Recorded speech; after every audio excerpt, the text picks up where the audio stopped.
Bom, então, bom dia, boa tarde, boa noite a cada um dos nossos alunos, de acordo com o horário que cada um estiver assistindo a nossa aula. Antes de começar a nossa aula de hoje, um tema bastante gostoso, eu devo informar os alunos que escreveram tirando dúvidas. Vocês já devem estar recebendo, quando essa aula for ao ar, vocês já devem estar recebendo as minhas respostas. E quero também agradecer a uma das nossas alunas, a Célia, que me enviou uma mensagem muito interessante, fazendo uma correção, uma observação em algo que eu disse aqui na aula passada, na minha primeira aula, quando eu citei a admiração que Marx tinha por Honoré de Balzac. Eu falei a obra. Mas, na verdade, é uma coleção de obras de Balzac, que ele chama da Comédia Humana, e não é um livro só, é uma coleção. Muito obrigado pela companheira Célia por ter me recordado disso, apesar de que eu tenho vários desses livros em casa, mas grato. Bom, gente, nós vamos hoje trabalhar Karl Marx e a economia política. No meio da nossa aula de hoje, eu vou tentar explicar de onde surge essa expressão chamada economia política. Mais uma vez, eu ressalto para vocês que na época em que Marx e Engels trabalhavam esses textos, eles ainda eram relativamente jovens. Eles não eram aquela figura de cabeça branca que nós estamos acostumados a ver por aí. Bom, então, para começar a nossa aula, nós vamos começar com uma frase do Engels, que eu acho muito interessante, no livro dele, Dialética da Natureza, que, aliás, é um dos textos básicos, da nossa aula de hoje. E nós vamos usar muito a Dialética da Natureza na outra aula, quando a gente vai falar do materialismo histórico, materialismo dialético. Mas na Dialética da Natureza, o Engels tem um texto muito interessante sobre o macaco, o papel do trabalho na transformação do macaco em homem. E ele tem uma frase que eu acho fantástica e que raras vezes nós paramos para pensar nisso, para refletir sobre esse tema. Engels escreve o seguinte: o que distingue o homem dos outros animais não é porque ele pensa. O que Engels tenta falar com isso? Porque desde pequenininho nós estamos habituados a ouvir o quê? Não, o homem é diferente dos outros animais porque o homem pensa. E não é isso. Na verdade, não é isso. O que diferencia o homem dos outros animais é porque é o único entre os animais que, para sobreviver, precisou alterar a natureza. Se vocês pensarem bem, todos os outros animais, mesmo que construam alguma coisa, por exemplo, o castor, ele constrói um dique. A formiga, ela abre um buraquinho e faz um formigueiro. Mas eles não alteram a natureza. O único animal que, para sobreviver, ele era tão frágil, que para sobreviver ele teve que mudar a natureza. Ele teve que criar armas para poder caçar. Ele arrancava a pele dos animais para se vestir. Ele foi alterando a natureza, ele foi criando as ferramentas de trabalho. Ou seja, ao alterar a natureza, ele ao mesmo tempo estava criando aquilo que é o tema da nossa aula de hoje, que é as forças de trabalho da sociedade. O homem vai criando a partir do momento em que ele vai alterando a natureza. Nesse texto de Engels, que eu aconselho a leitura, porque é bem simples, são 14 páginas, se não me falha a memória, é um texto curto, o Engels vai mostrar, então, o que diferenciou realmente, quer dizer, no momento em que o primeiro primata toma posição ereta, ou seja, fica de pé e começa a usar as suas mãos para transformar, ele cria os primeiros instrumentos de trabalho. Uma coisa curiosa, que poucos de nós já parou para observar, é o quê? É que todos os instrumentos criados pelo homem, praticamente todos os instrumentos que vocês veem hoje, mesmo os mais modernos, mesmo um computador, mesmo um notebook, mesmo a iluminação, na verdade, o homem criou a partir das suas próprias forças físicas. Por exemplo, a mão humana é talvez o mais perfeito instrumento que existe. E se vocês pararem para pensar, todas as ferramentas que o homem criou acompanham o movimento do braço e da mão. É só vocês irem regredindo, desde a primeira ferramentinha até as mais modernas, né? É o braço e a mão do homem tomando outro volume, outra dimensão, outra potência, vamos dizer assim. Então, esse é o grande passo, né, que o homem dá, e é o princípio básico para entendermos não só a aula de hoje, que é a economia política, mas entendermos a próxima aula, que é a questão do materialismo histórico e do materialismo dialético. Passou. Eu gostaria que vocês, cada um que estivesse em casa agora, está acompanhando aí pelo computador, olhasse com calma para essa imagem. Vamos refletir sobre essa imagem, levando em consideração aquilo que eu falei agorinha, no slide passado. Nós temos aqui um casarão, tipo colonial, não sei, uma igreja. No fundo, nós temos lá um morro com árvores, etc. E tal. Vamos refletir um pouco sobre essa imagem? Ora, para construir essa casa aqui, o homem precisava da telha. Aonde ele vai buscar o barro para fazer essa telha? Lá no morro, ele vai escavar o morro, tirar o barro e fazer a telha. Então, ele muda a natureza. As janelas da casa, a porta da casa, ele faz de madeira. Aonde ele vai buscar essa madeira? Ele vai lá arrancar a árvore, trabalhar aquela árvore e transformar numa porta, numa janela, etc. e tal. Toda a estrutura dessa casa, o emboço, os tijolos, tudo, cada detalhe dessa casa, ele tirou da natureza. Do barro, do cimento, da madeira, e ele foi alterando a natureza para construir o que ele necessitava. O método usado por Marx nesse raciocínio da sua economia política. Quer dizer, qual o método que Marx usou ao trabalhar o capital, principalmente o capital? Paul Suisse é um grande economista, foi um grande economista estadunidense, inclusive vai ser motivo de uma das nossas aulas, se não me engano, no terceiro módulo nós vamos estudar Paul Suisse. Mas Paul Suisse escreveu alguma coisa sobre Marx, dizendo o seguinte: Marx era forte partidário do método abstrato dedutivo. Ou seja, Marx, todo o raciocínio do Marx, ele partia de uma ideia abstrata e ia aprofundando essa ideia até chegar no ponto onde ele queria. Por isso é dedutiva também. O próprio Marx escreve no prefácio do livro primeiro do Capital, o prefácio do livro primeiro do Capital, Marx escreve o seguinte: na análise das formas econômicas, nem microscópio, nem reagentes químicos têm utilidade. A força da abstração deve substituir antes. Que é uma curiosidade, uma brincadeira que Marx faz, mas o que ele está dizendo na prática? O que ele está dizendo na prática é o seguinte: não adianta você analisar com microscópios, reagentes químicos, balança, seja qual for o instrumento que você utilizar para analisar a economia. Para você analisar a economia, você tem que partir de um método abstrato, de uma abstração. Só que o próprio Marx vai fazer um alerta muito grande sobre esse método, né? O que, afinal de contas, o que é essa abstração? Como definir a abstração?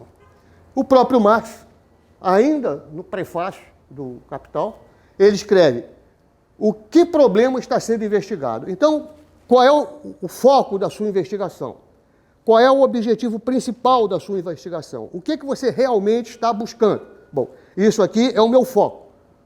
Então, isso aqui eu não vou abstrair. Quais os elementos essenciais do problema? É isso que eu acabei de falar. Os elementos essenciais do problema que você está analisando, isso eu não posso abstrair.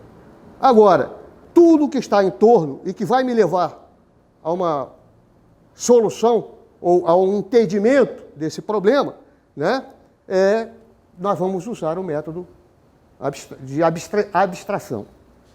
No prefácio à primeira edição de O Capital, Marx mostra qual é o seu objetivo: desnudar a lei econômica de movimento da sociedade moderna. Então, o objetivo dele era o quê? Entender a lei econômica da sociedade moderna, quer dizer, a sociedade moderna que ele vivia, que já era uma sociedade capitalista. Então, esse era o seu objetivo. Aqui, ele não vai abstrair. Agora, todo o raciocínio dele, para mostrar, né, o valor da mercadoria, o valor da força de trabalho, o valor... Ele vai partir de abstrações e usando sempre o método dedutivo. Escreve Marx na abertura do livro Para a Crítica da Economia Política, que é um dos temas da nossa aula também de hoje, a agricultura transforma-se mais e mais em simples ramos da indústria e é dominada completamente pelo capital. Naquela época, Marx já percebia, né, como o capital invadia o campo, como o capital penetrava no campo e cada vez mais a agricultura, cada vez mais, né, o campo se transformava apenas, né, num segmento, né, da própria indústria, do grande capital, ou seja, dos grandes centros urbanos. O capital é a potência econômica da sociedade burguesa que domina tudo. Então, é o capital que domina a agricultura, que domina a indústria, que domina o comércio, que domina, é o capital sempre em busca do lucro. E isso nós vamos ver na aula de hoje.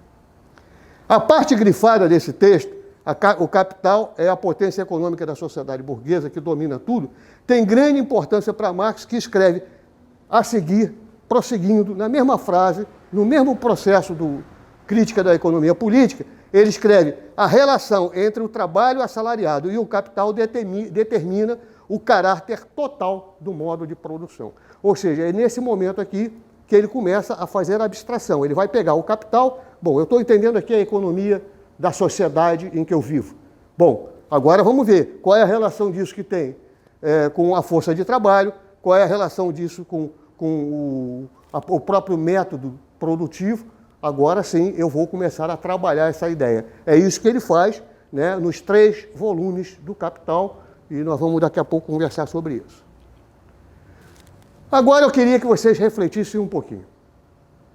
É uma pergunta que eu costumo fazer sempre que nós chegamos nessa aula. O que existe de comum?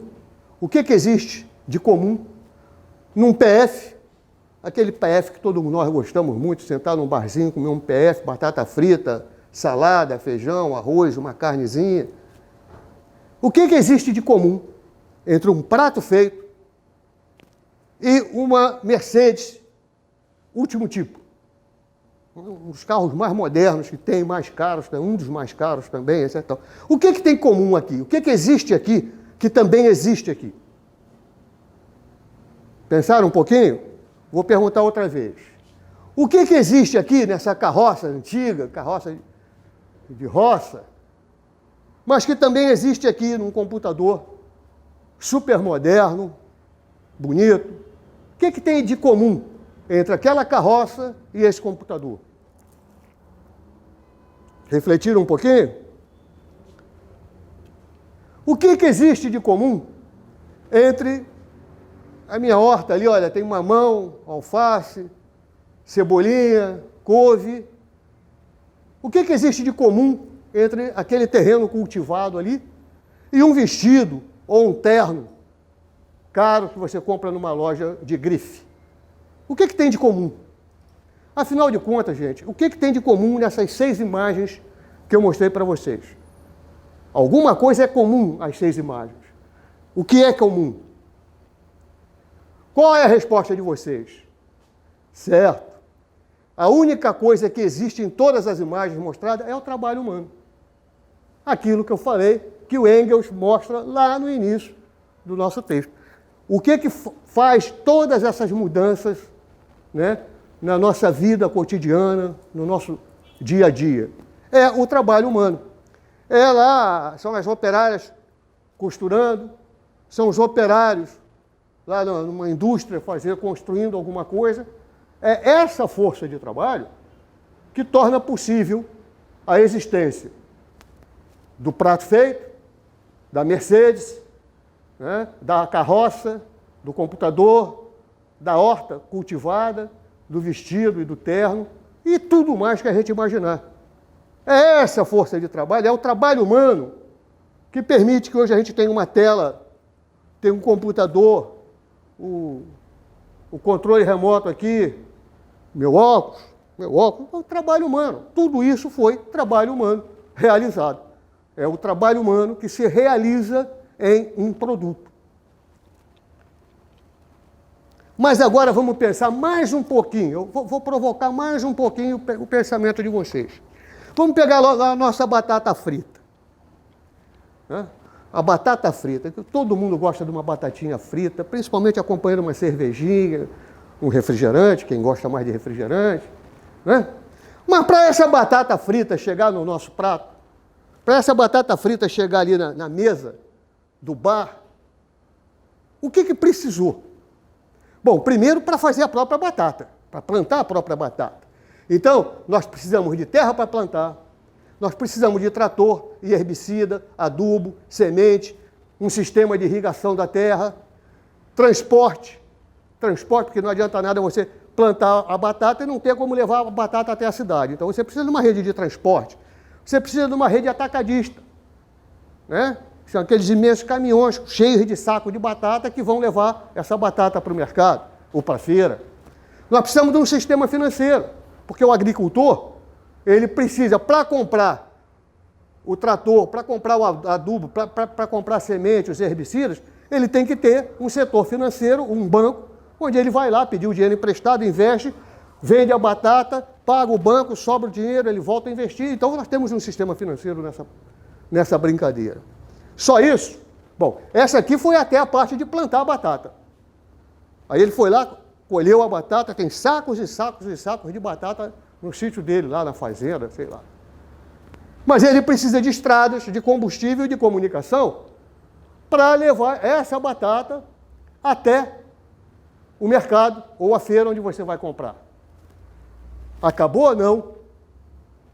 Para essa batata chegar na nossa casa, eu preciso de uma rede varejista, ou seja, eu vou lá comprar 1 quilo, 2 quilos de batata, sei lá, cada um compra a batata que quiser. A embalagem, saco plástico, não sei. Publicidade, porque você não vai lá no mercado comprar a batata se você não souber que tem batata. Então tem uma publicidade em cima da batata. Só que você também vai precisar da energia elétrica, porque lá no mercado o mercado tem refrigeração, tem iluminação, etc e tal. E precisa do transporte, que você comprou a batata lá no mercado, você tem que transportar até a sua casa. Ah, isso tudo aqui entrou. Até agora a batata chegou na minha casa. Finalmente, depois de toda essa via crucis, a batata chegou na minha casa, está lá na minha cozinha. Que legal. E agora, o que é que eu faço com essa batata? Aí eu vou precisar do fogão, eu vou precisar do óleo, eu vou precisar da frigideira, eu vou precisar do gás de cozinha, ou então, não sei, vou fazer no micro-ondas, sei. Só que para fazer o fogão, o óleo, a frigideira, o gás, eu preciso de mais coisas ainda. Eu preciso da fábrica, onde vai construir o fogão e a frigideira. Eu preciso do aço, porque você não faz o fogão sem chapa de aço. Eu preciso da energia que vai mover a fábrica. Eu preciso de tinta, porque o fogão é pintado, ele é branquinho, alguns são de outras cores, mas ele é pintado. Preciso do transporte, porque não adianta a fábrica fazer o fogão, né? E você não ter como transportar até a loja que vai vender o fogão para você. Então, preciso de transporte. Preciso de um sistema financeiro, porque aquela fábrica que vai construir o meu fogão passa pelo mesmo problema do agricultor. Ele tem que ter um capital para investir, para poder gerar mais capital. Então, ele precisa do sistema financeiro. E o sistema financeiro também que vai garantir que eu possa comprar. Ou em dinheiro, eu vou no banco, retiro em dinheiro, vou lá e compro a batata. Ou usando o meu cartão de crédito, que hoje em dia é o que você usa, você vai no mercado, usa um cartão. Mas, de alguma maneira, por trás disso, tem um sistema financeiro trabalhando. Publicidade. Porque, claro, como é que você vai saber que existe um fogão à venda na loja tal? A loja X tem o novo modelo de fogão da marca tal, Y. Mas tem que ter uma publicidade. Tem que ter uma embalagem. O fogão chega na sua casa com uma embalagem para não quebrar no caminho, etc. Tal, isopor, etc. Tal. A frigideira que você comprou, ou o óleo que você comprou, o óleo você tem a embalagem, seja aquela embalagem plástica, seja aquela lata mais antiga, mas tem uma embalagem para o óleo. Então, tudo isso aqui entrou na minha batata frita. Acabou? Não. Além de tudo isso aqui que eu falei, na sociedade que a gente vive, você precisa de leis que regulem esse comércio, que regulem essas transações, que dê sustentação ao sistema financeiro. Muito bem. Tributos e impostos que todos nós, de uma forma ou de outra, direta ou indiretamente, acabamos pagando. E regulamentações, porque o mercado precisa de regulamentações. O sistema capitalista precisa de regulamentações para continuar existindo. Uma vez eu fiz essa brincadeira aqui com uma turma, um grupo de alunos de um colégio, comecei a explicar isso aí, no final, quando eu acabei, depois disso tudo, aí um aluno lá levantou o braço e disse, pô, Ernesto, agora eu perdi até a vontade de comer batata frita, é tão complicado comer uma batata frita que eu não estou mais com vontade de comer batata frita. Na verdade, é isso. Cada coisinha que a gente faz, por mínima que seja, nós estamos envolvendo todo um sistema econômico, social, em torno do que nós estamos fazendo.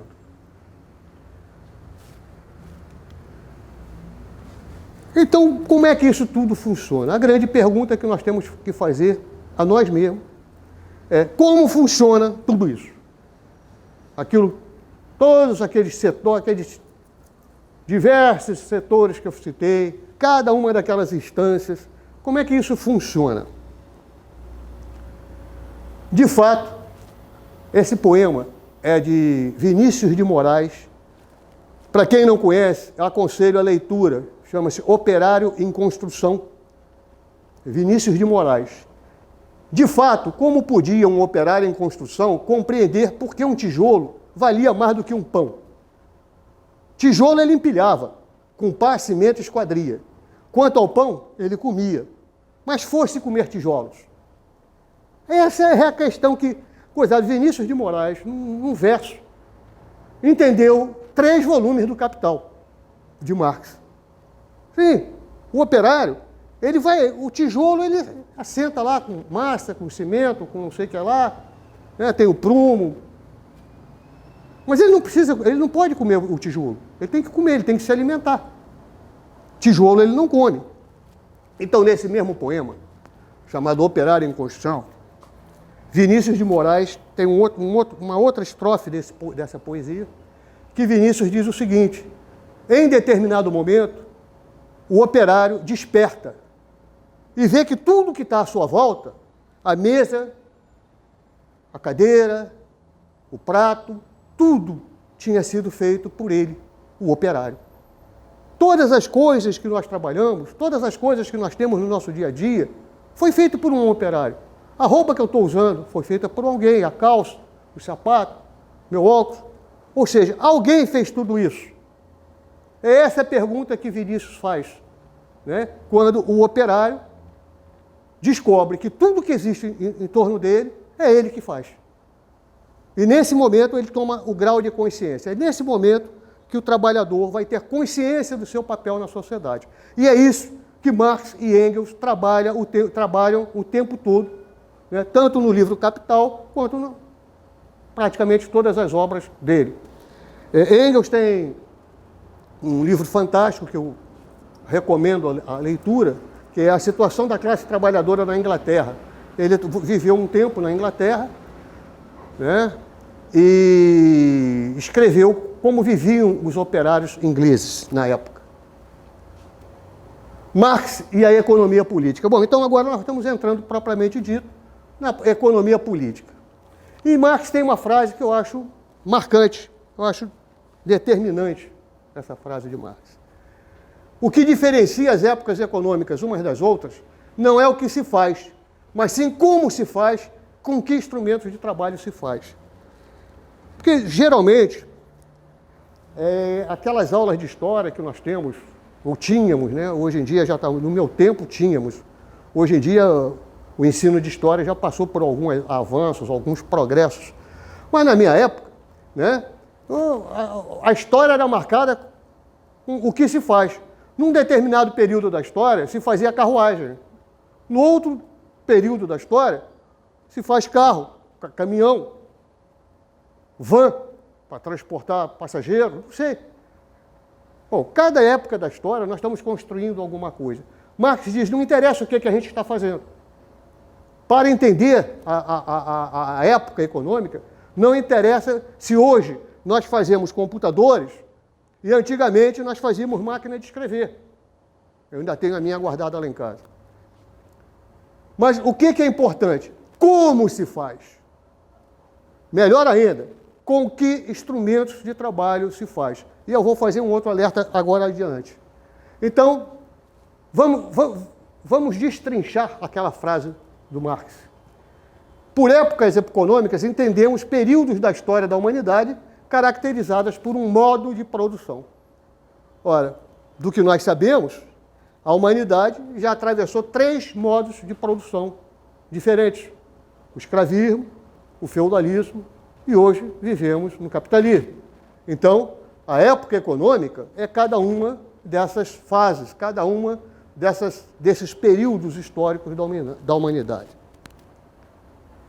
Ao dizer como se faz, Marx está procurando definir melhor cada uma dessas épocas, buscando reforçar a ideia de produção, sua relação com a classe que domina cada época. Ou seja, durante o escravismo, qual era a relação do escravo, do produto do trabalho do escravo e do proprietário da terra, ou proprietário do próprio escravo, porque na época o cara era dono do próprio escravo, do cidadão. Qual é a relação entre eles? No regime feudal, qual é a relação que tem entre o servo, que trabalha lá na gleba, lá, e o senhor, né, poderoso que vive dentro do seu castelo? Qual é essa relação que existe? De onde vêm as ferramentas que ambos usam? O escravo usa a ferramenta, o servo da gleba usa a ferramenta, mas de onde vem isso? Né? No sistema capitalista, né, o trabalhador, o operário está lá na fábrica, mas a quem pertence tudo isso? Como instrumentos de trabalho, devemos entender não só as ferramentas. Não são só as ferramentas. Quando Marx se refere a instrumentos de trabalho, ele não está falando só das ferramentas que você usa. Ele está falando também da forma de uso, a posse dessas ferramentas, a quem pertencem essas ferramentas, como eu falava agorinha ali em cima. A quem pertence e como é aplicada para permitir que o produto seja feito. Então, durante o regime escravista, tudo pertencia ao senhor, né? Tudo pertencia lá ao senhor. A terra era do senhor, a ferramenta era do senhor, o próprio escravo pertencia ao senhor. Ele era tido como uma ferramenta como outra qualquer. O escravo era como se tivesse uma árvore dentro da fazenda. Se você vendesse a fazenda, você vendia a árvore junto, ou seja, o escravo. Já no regime feudal, não. No regime feudal, o senhor tem a terra. O servo vai trabalhar na terra do senhor, só que aí a ferramenta já é dele. Ele tem que cuidar da sua própria ferramenta, ele tem que obter a sua própria ferramenta. O senhor só é dono da terra. A terra é minha, quer plantar aí, uma parte é minha, outra parte é sua, e ponto final. Agora, o servo lá tem que se virar para comprar ferramenta, arado, pá, o ancinho, bom, o forcado. No sistema capitalista. No sistema capitalista ficou pior. Por quê? Porque agora o operário não tem mais nada. Tudo é do empresário, do capitalista. A ferramenta, a matéria-prima, os prédios. O operário só tem o que sobrou para ele para vender, que é vender a sua força de trabalho para continuar sobrevivendo. É isso que Marx vai explorar, né, nos livros dele.